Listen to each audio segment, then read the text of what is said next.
Casal Amplie a Sua Consciência. Eu sou Cris de Pascoal. E eu sou Ronaldo Monteiro. Estamos aqui com uma autoridade da ufologia, René Martin, diretamente de Atlanta, trazendo muito esclarecimento sobre as questões ufológicas no mundo inteiro. Tudo bem, René? Como vai você? Boa noite, Cris. Boa noite, Ronaldo. É um grande prazer juntarmos esse triunvirato da comunicação ufológica. Um prazer, viu, René? Nossa, hein, Ronaldo? Ô, pessoal, esse programa é um oferecimento do gcompre.com, o guia de compras do seu bairro. Para os lojistas e os comerciantes e os prestadores de serviço, o cadastro é gratuito. Entre agora, gcompre.com. Cris? Bom, pessoal, como eu já disse, estamos aí com o René Martin, essa autoridade internacional que veio, diretamente de Atlanta para poder fazer esse hangout. René, tudo bem contigo, meu querido? Graças a Deus estamos firmes. Bom, eu não quero perder tempo, hein, René? Eu quero começar perguntando... Vamos lá. Qual é a origem, do seu envolvimento na ufologia? Conta aí, René. Para ficar claro, eu tinha uma atividade profissional de banqueiro, eu fui diretor de 3 bancos internacionais, mais tarde um quarto e uma corretora.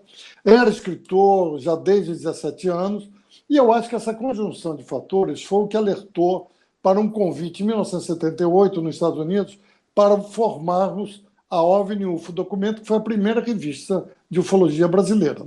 Também, no orçamento, veio o primeiro congresso, em 1979, trazendo o Dr. J. Allen Hynek, que era o astrônomo ligado ao projeto Blue Book, e a dona Irene Grank, que era editora-chefe, que era uma investigadora de campo da APRO, Aerophenomenal Research Organization. O Dr. Hynek, que tinha o CUFOS, Center for UFO Studies, não tinha uma ligação íntima com a APRO, mas isso não impediu que fizéssemos trabalho. Eu quero deixar sempre claro que eu nunca contribuí com artigos nem nada, porque não tinha conhecimento, embasamento nenhum. Eu tinha, sim, orçamento, seriedade e trabalho. E foi por aí que nós começamos. Ô, René, qual é a vantagem de você ser um escritor para a tarefa de expor um tema tão, às vezes, difícil de as pessoas entenderem, Mas você consegue fazer isso através dos seus livros, os artigos e os documentários que você roteirizou. Conta para a gente como é que é isso. Essa é uma grande pergunta, porque no momento em que você se transforma e se realiza e avança como escritor, eu tenho 50 livros escritos, dezenas de contos policiais, de faroeste, de ficção. 4 dos meus livros foram para a tela grande, viraram longa-metragem. O mais famoso, O Tesouro Zapata, de 1970. Maior bilheteria de cinema, eu estava na Europa, inclusive, quando o filme foi lançado, tive essa surpresa de retornar ao Brasil, e o primeiro filme em ultrascope colorido brasileiro.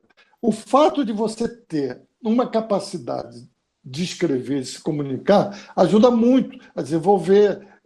Fiz cursos de liderança de reunião no Chase Manhattan, em Nova York, e aprendi, anos depois, uma frase de um prêmio Nobel de literatura, Jaroslav Sefer, que ele disse o seguinte, quando perguntaram por um repórter: todos esses anos, e agora você faz uma obra-prima, mesmo existindo a Guerra Fria por trás da cortina de ferro. Ele olhou para o repórter e disse: um escritor em silêncio está mentindo. Então, é baseado exatamente nessa preposição, diretriz, que em 2006 comecei a botar em livros. A ideia era o primeiro livro só, Controladores Cosmos, mas o impacto foi tão grande que chegamos ao 4º, estou escrevendo o 5º, que é o último. Que maravilha. E, René, eu sei que você tem muita história que você conhece, que você presenciou, que você pesquisou. Dentre todas essas histórias, o que está mudando, agora na revelação dos UFOs? Conta pra gente. A grande mudança, que a partir de 2004, quando o ex-senador Harry Reid, democrata, que saiu na imprensa americana, deve ter chegado aqui, liberou 22 milhões de dólares para o Pentágono. Ninguém sabia, nós mesmos que estávamos dentro da ufologia, com as ligações com cientistas, militares e tudo mais, e investigadores, foi uma surpresa saber que o Pentágono podia se desconfiar disso, mas que tivesse um envolvimento direto, né? Esse dinheiro, Black Operation, operações negras, foi agora confirmado, e a primeira liberação para o Robert Bigelow, que é um grande empresário de Nevada, Las Vegas. Ele tem imóveis em 5 estados, fatura mais de 350 milhões de dólares, e resolveu trabalhar num projeto da NASA, muito embora já tinha tido contatos com o UFO, né, visto com um amigo dele, e confessou ano passado no programa da 60 Minutes, da CBS. E foi uma surpresa para todo mundo. Inclusive, tem uma frase que diz: olha, isso é o que aconteceu e eu participei. Acredite quem quiser, eu não estou preocupado com isso. Então, esse tipo de abertura, e depois de 2016 agora, o FOIA, né, Free of Information Act, que liberou 13 milhões de páginas de 100 mil casos de 1940 a 1990, que é um impacto muito grande. Não tem uma página enegrecida, como era no passado, do FBI, da CIA, da Força Aérea Americana. Isso não aconteceu. Acredita-se que o presidente Obama, que perdeu as eleições com a Hillary Clinton, não se esforçou para parar essa liberação. Não foi replicar na justiça, né?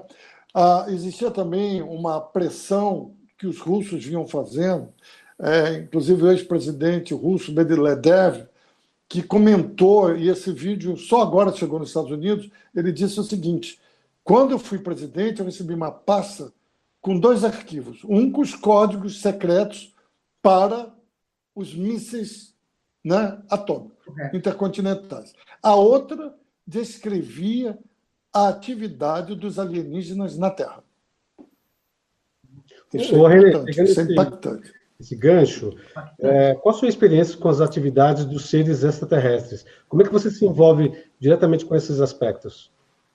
Bom, você está vendo, eu estou com a camiseta do Wake Up Gateway, que começou ano passado em São Paulo, com grande sucesso.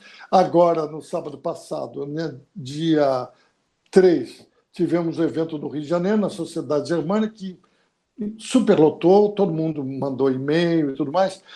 A relação, para mim, foi evolutiva, né? Porque eu, quando recebi orçamentos para fazer a revista, o primeiro congresso, os 2 primeiros documentários de 10 minutos que tivemos que pagar para distribuir no cinema brasileiro em 1981, eu, na realidade, não acreditava em ufologia. O pessoal do banco disse: pô, você voltou a estudar negócio de disco voador? Eu digo: olha, eu fui escolhido, eu vou fazer esse trabalho. Eu ia para a reunião na casa da Irene Graf, né, que coordenava tudo isso, né, no Leme, e eu chegava cansado, às vezes 8 horas, 8h15, a reunião já tinha começado, eu botava a mão na cabeça de: meu Deus, o que eu estou fazendo nesse negócio? E começamos a conhecer Thomas Norton, que vocês devem saber, com os poderes que ele tinha. Vim conhecer o Uri Geller, que tinha o mesmo tipo de conexão, muito embora todos os dois, diante de televisão ou rádio, às vezes não conseguiam executar, né, a performance dessas suas atividades. Mais tarde, a partir de 1993, eu fui informado que o Uri Geller trabalhava com uma pessoa que tentou denegri-lo, um polonês, e acabou trabalhando com o Uri Geller, no contato com alienígenas com o governo de Israel. Israel é o único governo que não se pronuncia sobre UFO. Ponto.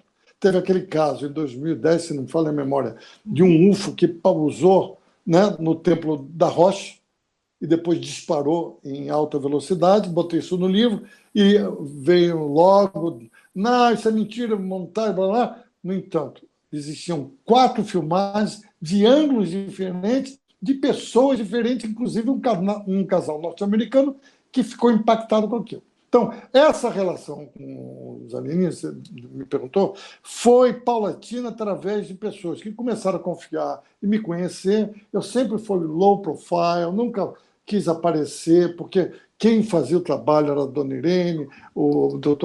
Allen Hynek tinha também o UFO Reporter, que eu representei aqui 4 anos no Brasil, mas eu me mantinha na retaguarda, cumprindo o que eu tinha que cumprir, né? Não tinha capacidade nenhuma investigativa e de conhecimento para adiantar. Mas, no decorrer desse tempo, conheci vários contatados, pessoas implantadas, né? E eu comecei a sofrer essa influência, né? E vi coisas que eu até brinco nas minhas entrevistas. Poxa, o sujeito ia tão bem, mas olha o que ele está falando. O cara é louco, pô. Tira esse cara da televisão. Eu pensaria isso. Então, eu me reservo, sim, a um direito, porque é isso que os Estados Unidos está fazendo agora, né? E já era sem tempo, usando os civis, que, como Tom DeLonge, que tem uma banda de rock e criou a academia To the Stars, para as estrelas, já recebeu mais de 2,5 milhões de dólares de contribuição feitas por empresas. As empresas com que eu trabalho, a gente já está preparando orçamento para eu ter reunião com ele, nós também contribuímos. Tem 4 pessoas, uma da inteligência, ou do Departamento de Defesa americano, um cientista e um ufólogo, já trabalhando, já se pronunciando. Então, é esse amalgamento, né? Essa nova liga de governos. A agência europeia também está entrando nisso, criando ONGs no mundo inteiro para começar a ter esse nível de contato. Para ter uma ideia, do projeto da Academia de Londres lança esse ano um aplicativo para o Apple e Android para você ter em tempo real filmagens tanto de alienígena, ou o que for. Lógico, vai ser analisado, é muito mais fácil você fazer com câmeras digitais truques, mas isto vai dar em tempo real, worldwide, no mundo inteiro, uma possibilidade, né, que nunca se teve. Sempre se sonhou com isso, MUFON, ninguém tem dinheiro para isso. Então, isto está entrando agora. É uma mudança de parâmetro que as pessoas têm que entender. Mas, ao mesmo tempo, paralelamente a isso, estamos listando, sim, ufólogos que nunca investigaram, não conhecem a metodologia, mentiram, vão no Google e começam a falar que nem um papagaio. Né? Eu estive falando até com a Cristina, agora, no programa dela, tive com uma pessoa que disse o que tem o caso do Lonnie Zomora, que é um policial americano, com o caso da Ilha de Trindade. Qual o parâmetro aqui? E está aí dando palestra, fazendo cursos em São Paulo. Isso não pode existir mais. Verdade. Até porque ufologia é uma ciência. É isso que eu admiro em você, René. Quando já estive nas suas palestras e vejo que você é metódico, que você tem coerência, lógica. Por isso que você tem minha admiração do Ronaldo Monteiro e de todos esses fãs aí, que são mais de 5 milhões nos assistindo. Obrigado. Bem, eu tenho uma pergunta para fazer. Existe uma listagem de seres atuantes no sistema solar? Quem são, René? Olha, você tem o sargento Clifford Stone, que era um dos membros do acobertamento. Ele teve no National Press Club de Washington, em 2008, num projeto de um produtor de vídeos que gosta de ufologia, nunca viu nada, James Fox, né? Não confundir com aquele ator James Fox. Né? E ele contou e disse que sobre juramento ele falaria e prestaria depoimento no Congresso americano de que ele não só recolhia as naves caídas e que o governo americano tinha listado 57 raças diferentes. Recentemente aparece um livro do KGB, né, que é o nome do livro dos aliens KGB, do Pietro, em Portugal, e que foi lá com uma pessoa que editou esse livro, eu tenho uma cópia, em que eles pegaram várias caixas que você descreve o ser 58. O ser, de onde vem, a foto, e bate com o caso americano do Clifford Stone. Tem um fato do Clifford Stone pouquíssimo conhecido, que ele comentou, que ele disse, inclusive, eu estava no Forte Belvoir e eu fiquei sozinho com a alienígena e recebia mensagens de socorro. Help me, me ajude.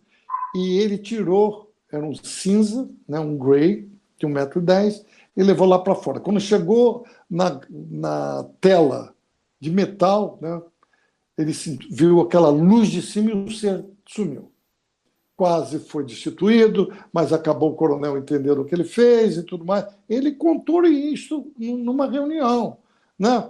Muitas coisas da ufologia que eu presenciei, eu editei o livro do coronel Philip Corso, Ele teve um livro, Dossiê Roswell, né, que está esgotado há muito tempo, The Day After Roswell. Mas só que o livro que eu editei no Brasil dele, só puderam ser impressas 1.000 cópias. E o dia que ficou impresso, foi proibido distribuir, porque tinha um prefácio do senador Strum, que foi retirado, não tem mais, e eu publiquei os documentos do projeto Horizon, da implantação de uma sede militar na Lua. Eu coloquei, tinha os carimbos top secret, blá, blá, estava tudo lá. Então, disseram, esse livro você não vai distribuir. Um ano depois, foi autorizado, mas eu nunca mais poderia editar esse livro, nunca mais o fiz. Obedeci, né? Claro. Então, disciplina, trabalho e tudo mais.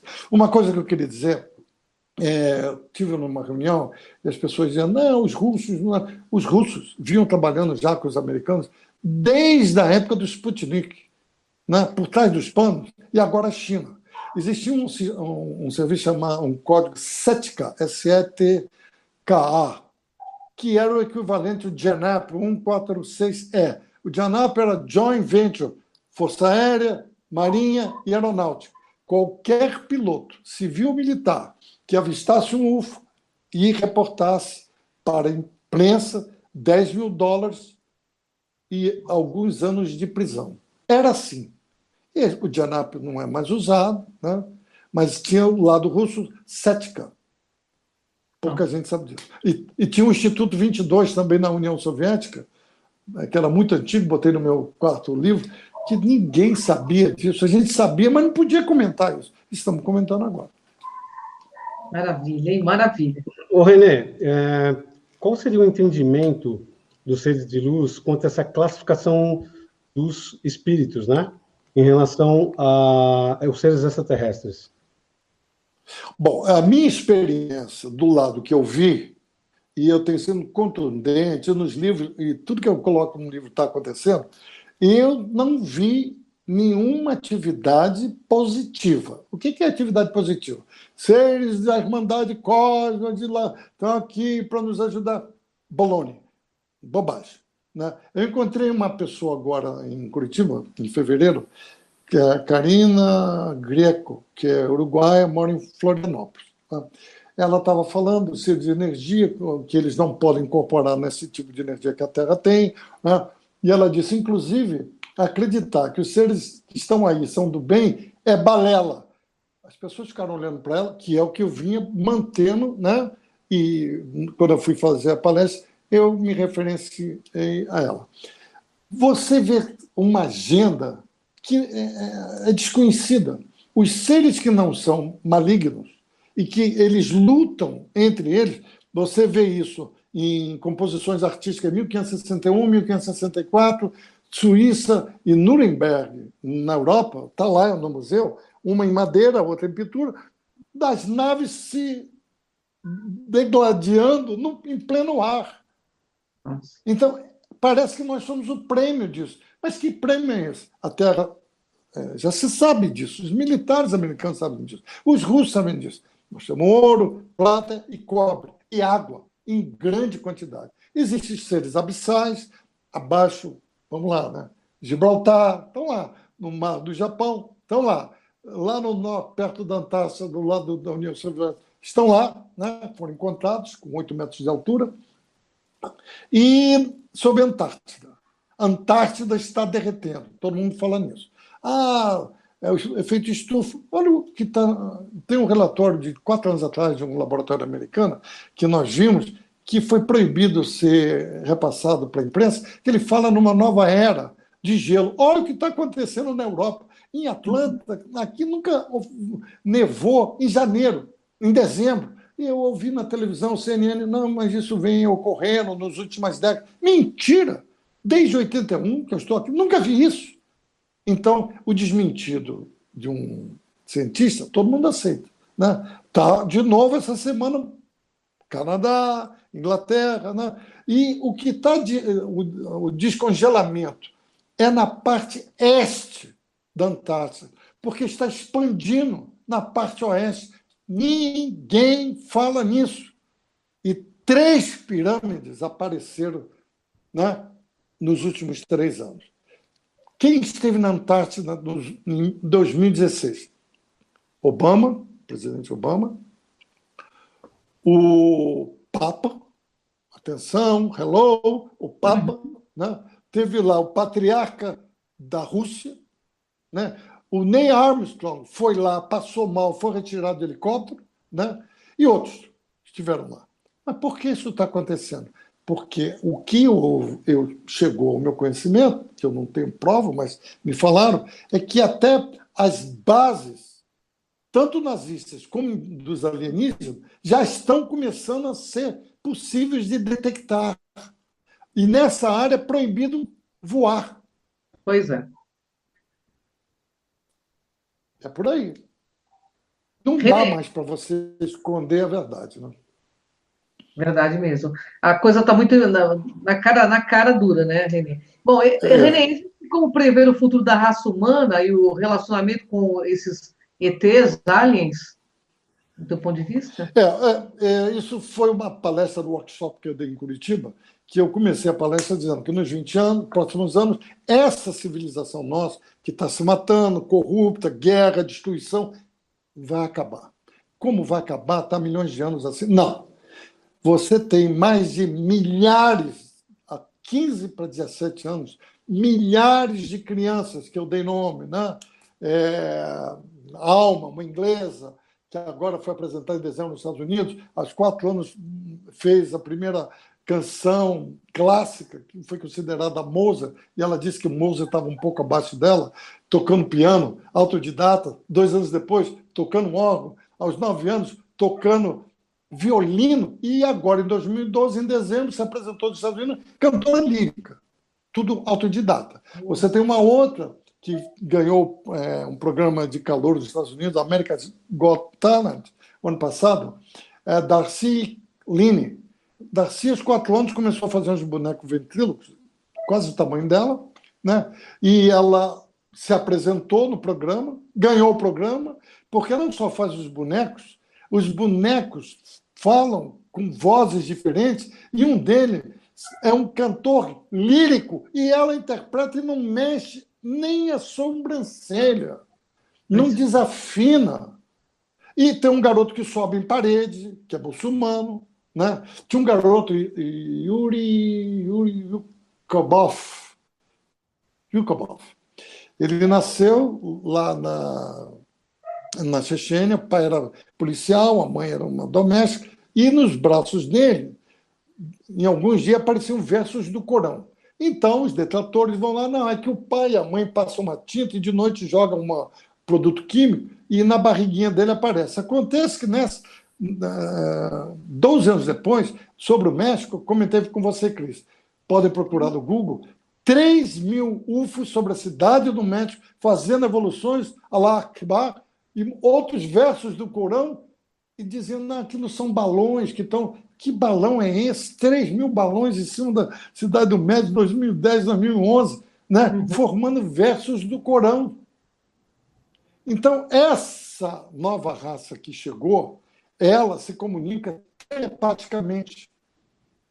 Foram feitos vídeos em 2008, 2009, em Los Angeles, que uma psicóloga botava as crianças com esse tipo de habilidade junto, elas não interagiam, nem queriam, mas a vibração do corpo delas, elas estavam se comunicando telepaticamente. Isso me remontou a um filme de 1963, se eu não falo a memória em inglês, The Village of the Damned, Aldeia dos Amaldiçoados, que depois teve um remake com Christopher Reeves, o Super-Homem, né?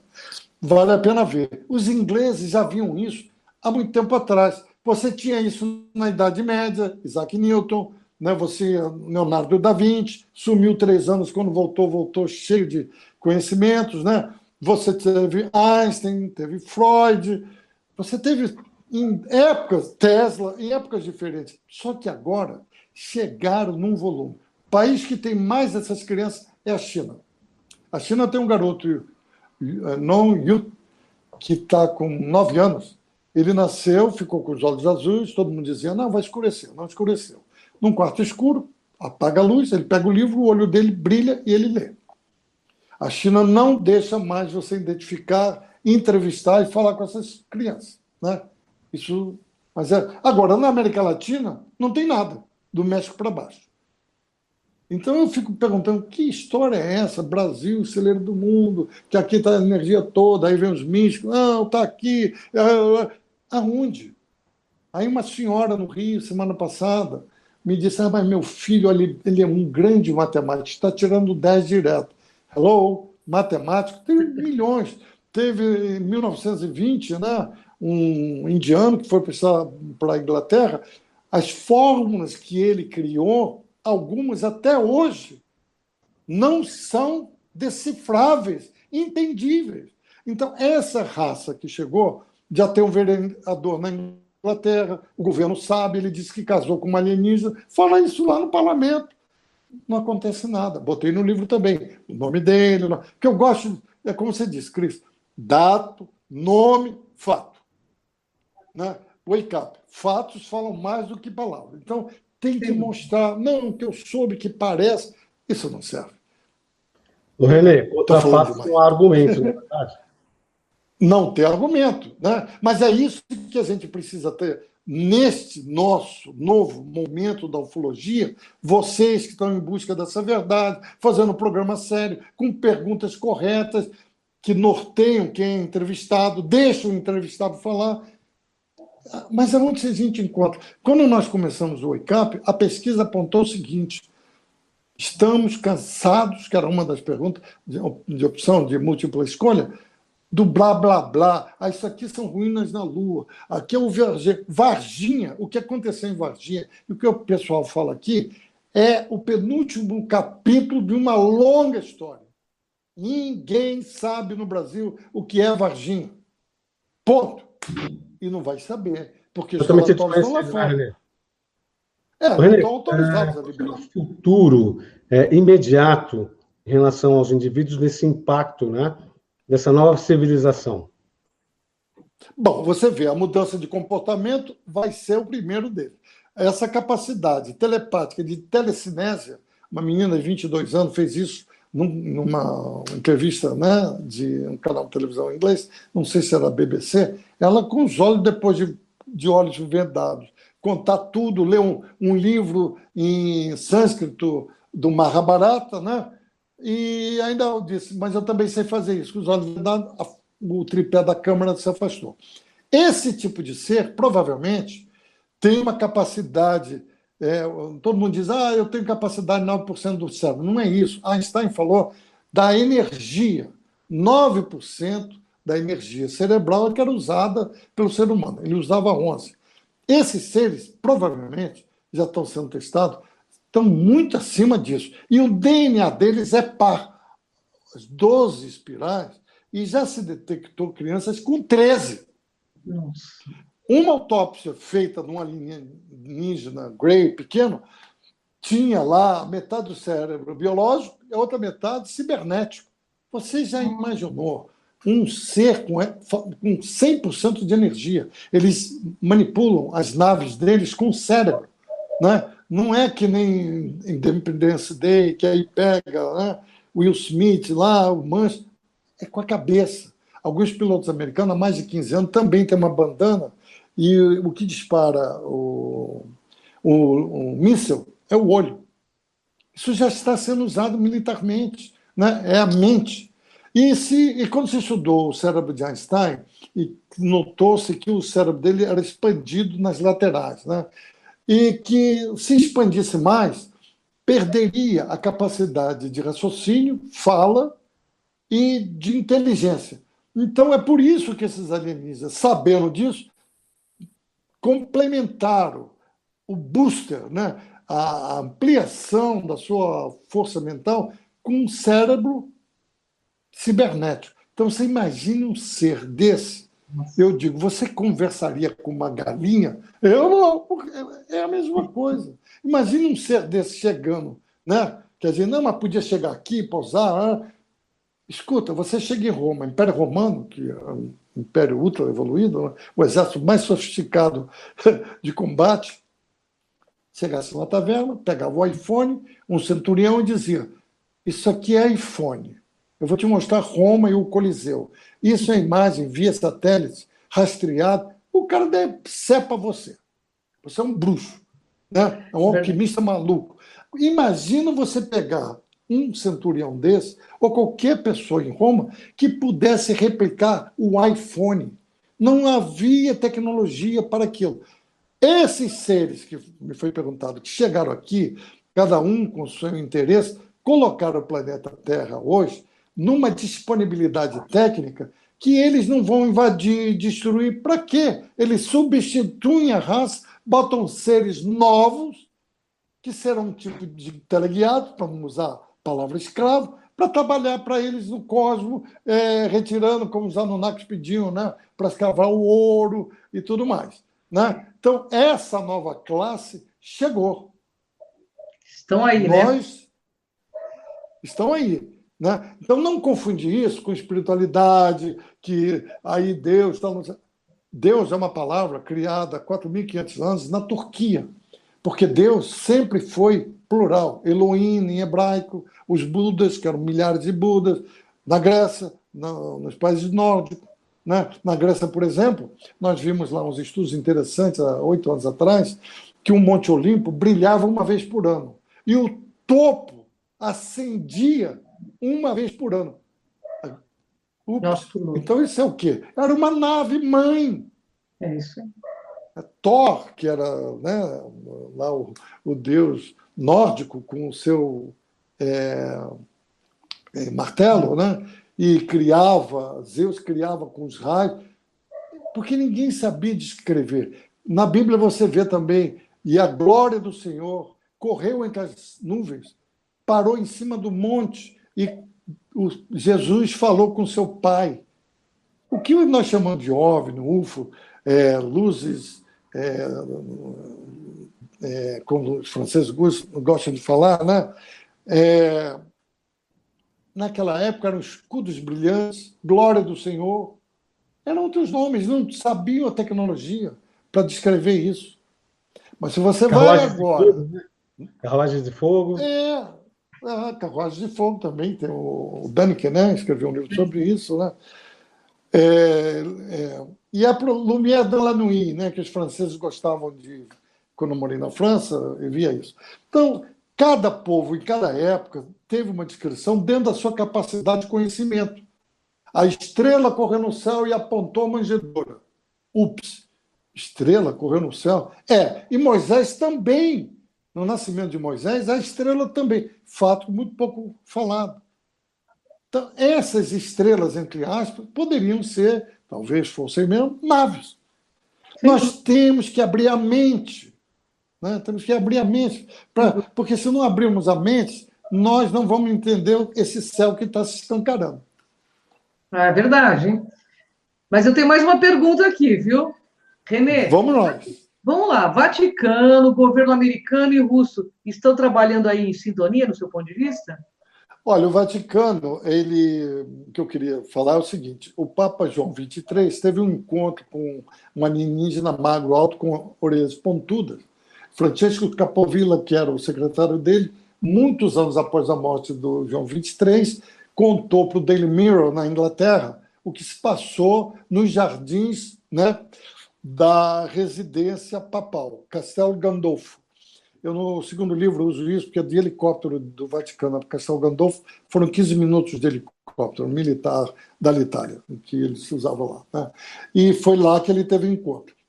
E tem muitas coisas envolvendo o Papa João XXIII e que o Vaticano já sabia, acompanhava e agora está dando uma abertura. O novo diretor do laboratório astrônomo do Vaticano diz: sim, havendo alienígena, também serão filhos de Deus. Já botou a campana lá em cima. Né?